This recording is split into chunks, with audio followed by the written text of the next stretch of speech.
Bare Bones Broadcasting, known with Suck Spalding, we're going to bring up a subject. Feeding off of someone else's feelings. I find a lot of employment feeds off of other things' feelings. A lot of lifestyles, living styles, feed off other things' feelings.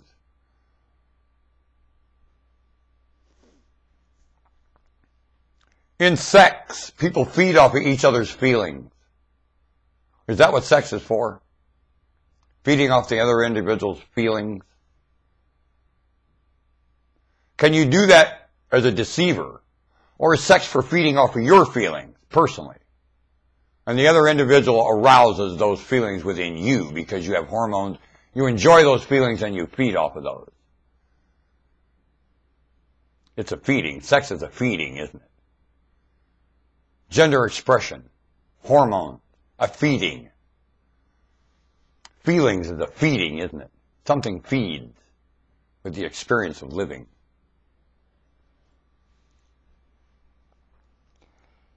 Is prostitution feeding off of somebody's disadvantage?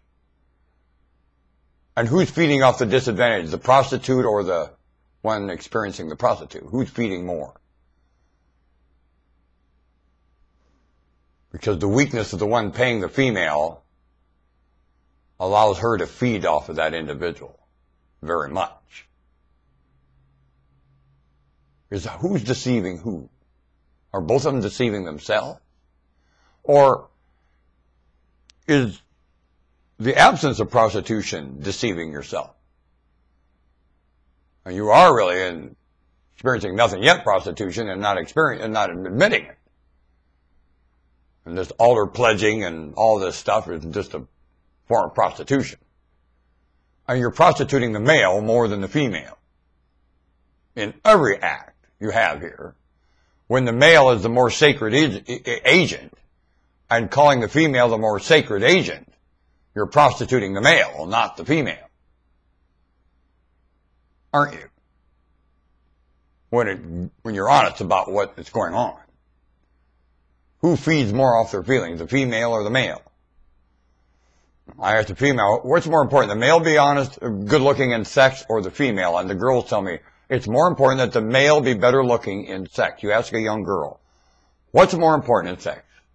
You know you like to be with the best looking one. They really enjoy that. I don't know why it feels better to be with the better one. Now, is it more important for the male to be important? And the young females in their 20s will say, it's more important that the male be the best looking. That's what they tell me. Yeah, look at me. I sure didn't make that great. And then they laugh, of course. I'm so damn ugly, I'm not threatening to a young female. I can discuss sex with her. And because I'm so damn ugly, she doesn't feel threatened at all about the subject and discussing it with me. It's like discussing sex with a frog. She could discuss sex with a frog. Ribbit. Better go and upload this. You can't get to it. We're thinking out loud here on something Spalding does. He thinks out loud with you. That's radio. Thinks out loud with you for your conceptual challenge. Radio. Norman Spalding, Bare Bones Broadcast.